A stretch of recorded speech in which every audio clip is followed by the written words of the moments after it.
Good morning, you beautiful people.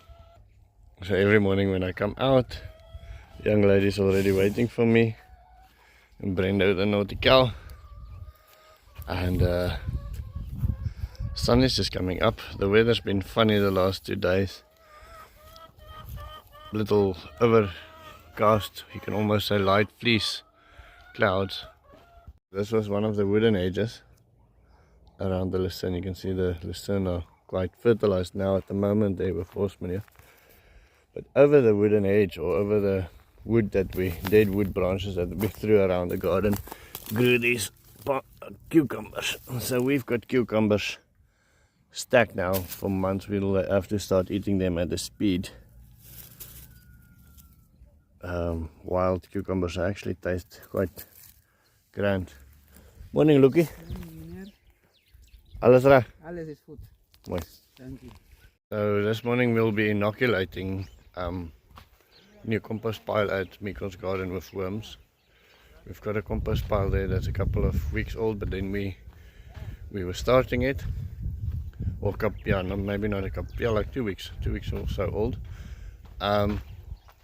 We started making it, and then the other worms needed food, so the horse manure went to the other places first, and everybody's got food now. All the worms has got food, so now it's moving all the manure back, the manure coming out of the stables now, to that pile. But we need worms, obviously.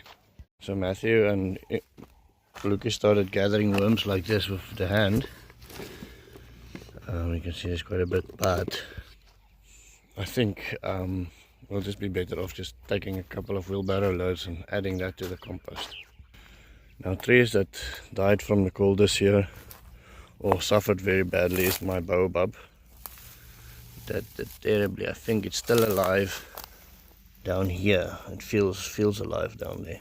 But up all the way from here up is dead. And things that did okay was some citrus. Some citrus did okay. You can see there. Yeah, that one wasn't planted before all of the cold. Here you can see they survived. They're not thriving, they survived. The marulas, which I really wanted as an overstory here. This one all the way from there to basically it feels to about here, maybe a little bit lower. A little bit higher is still alive. But they can't come back every year from the bottom, so we need to think about them. The prickly pears did very well. They are thriving, I think. Just look at that. They're doing really well. This is a stone fruit, and it looks actually really grand. I think that looks very, very well. You can see the prickly pears all over the fruit forest is really doing well.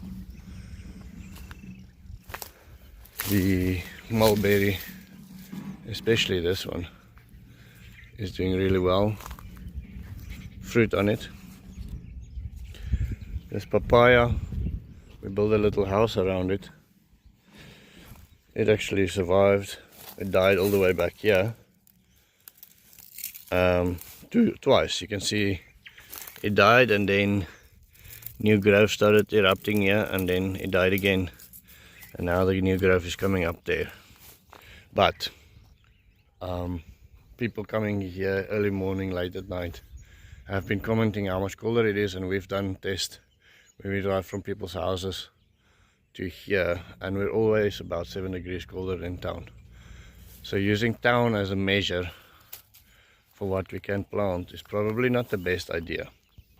So Mikon probably was the wisest when he suggested we do stone fruit peaches especially. And so I think this year we're gonna go very, very strongly into cold tolerant plants.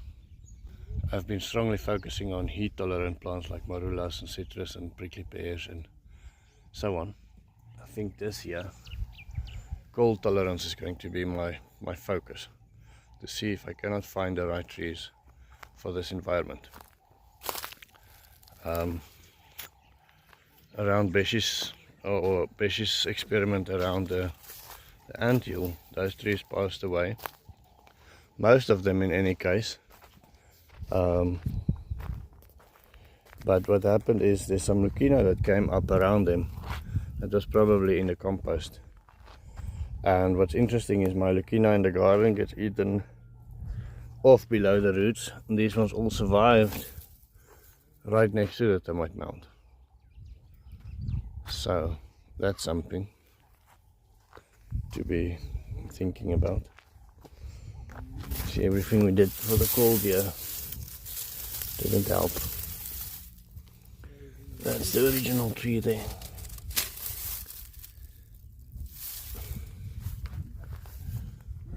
All the protection we tried with the tree didn't work. Yeah, look, I think that's the best. I think this is the best way to do it. I see, that's thousands and thousands. Okay. Let's go put that on the compost heap on the other side. So just quickly I want to show you what the stone fruits are doing. They've gone through the cold of winter. Radishes and ground covers planted at the bottom. Stone fruits making peaches now. Making little what? Flowers. Some are doing better than others, but they've all have a little bit of different circumstances. Still they are thriving in this climate. So lots of wisdom to be gotten from Mikon, I think. He knew.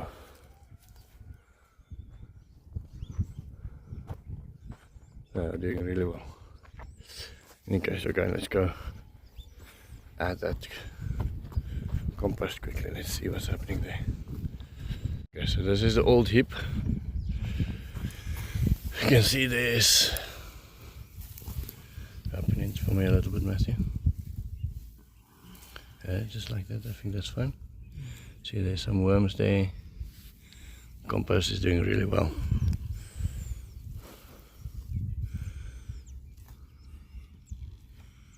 Nice worms. Okay. Nice texture as well. The soil that's been added by the termites, the sand that's been added by the termites, is actually giving it a really, really nice texture. I think that's an egg there. Termite, earthworm egg. Okay, let's add it. So what we're doing is we're adding this compost to this new pile here. This is very dry. Okay, it's not so dry at the moment. Okay, what you do, just put that compost here on the one side. Just chuck it on. Just put it there. Just like that. And then when you bring the new manure from the stables, now you add it on this side. So the worms will immigrate, eat their way through the pile going this way. The side will heat up now, and then as it cools down, the worms will come and do their job in the cool down compost. But we need a little bit more moisture here, né? You need to put the sprayer on, I think, so they can move in. It's actually not that, yeah, you're right, it's actually not that dry. Yeah, I used to put it to water. Oh, there's some worms already? Yeah, there's some like this. I thought there was no worms in here. Okay, those worms seems very happy. How did you put them here, or how did they get you? No, I did not put them here. You didn't put them here? So maybe they immigrated from there to here. Okay, well that's good news. Let's open on this side quickly.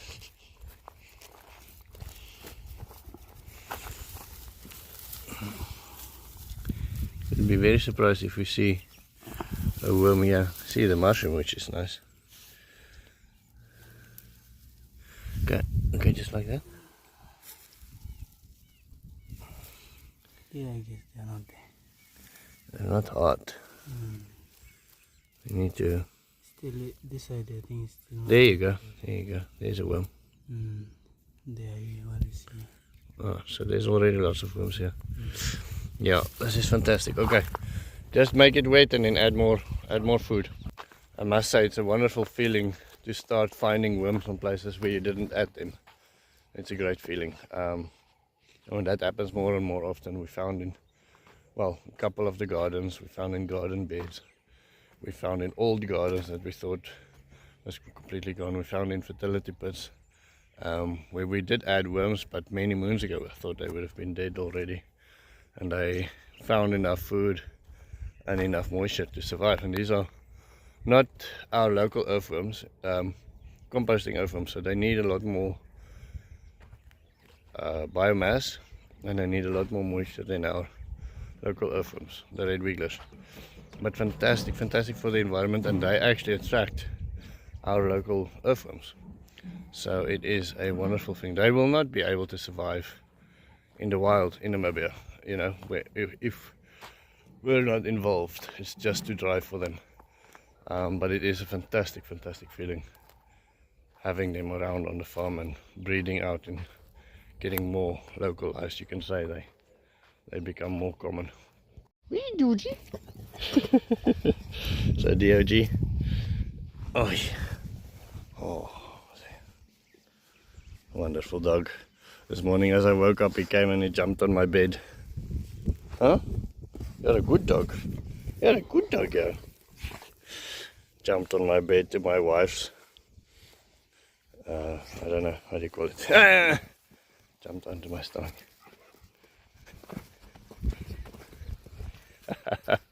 Imagine having this much life. I do love the plants, don't get me wrong, but I think the farm life, animals is probably one of the best things about it. It's just incredible. This is our compost pile in front of the chickens. Actually growing quite a bit. What are you doing, him? Just putting on one hop salt and put more Okay. water. The guy said you put some worms yesterday. Yes. Yeah? Yes, I put some water. Yeah, They mustn't be too deep, né? They will become hot. but if I put water, they will come under, on top here. Do you think they'll move by themselves? Yeah, they will move by themselves. Okay. Yeah, 1 minute. Okay, nice. Okay. Just put water like this. I don't think you must make it too thick. It's going to get too hot inside there for the worms. Okay. And just put water with it. Just put some. Yeah, it's fine. I think, but we don't need to put any more compost here. Yeah, move everything to Damien's forest, all the new ones. I think this is the biggest we need to make this thing. And the chickens will start enjoying it more and more now. Alright, so that's going to be the end of my story. I just quickly wanted to say a special thank you to Ninka for the coffees and Joachim Costa for the super thanks. Thank you so much for making this possible, and I hope you have a wonderful day.